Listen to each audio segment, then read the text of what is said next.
खबर शामिल करते हैं बलूचिस्तान के शहर दालबंदीन से हमारे नुमाइंदा मोहम्मद बख्श से। डिस्ट्रिक्ट काउंसिल चागी के चेयरमैन मीर अब्दुल वदूद खान संजरानी और वाइस चेयरमैन मीर असफंदियार यार मोहम्मद जई ने अपनी नशस्तों पर बैठने के हवाले से मुनक्किदा पुरवकार तकरीब से खिताब करते हुए कहा कि अवामी खिदमत हमारा मिशन है। डिस्ट्रिक्ट चेयरमैन और वाइस चेयरमैन का ऑफिस किसी पार्टी या पैनल का नहीं बल्कि इलाके के हर तबके का है। सियासी इख्तलाफ से बालतर होकर इलाके की तामीर और तरक्की के लिए दिन रात कोशिश करेंगे।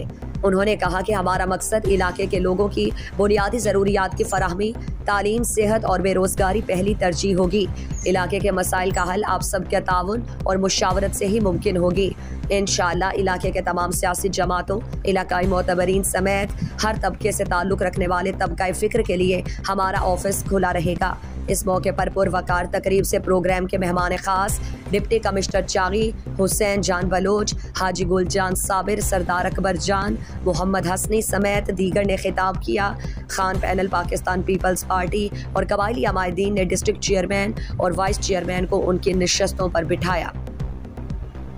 मज़ीद दिलचस्प मालूमात और खबरों से आगाह होने के लिए गिदरोशिया point Facebook page, Instagram, Twitter को फॉलो और यूट्यूब चैनल को सब्सक्राइब करें। बेल आइकॉन बटन दबाना ना भूलें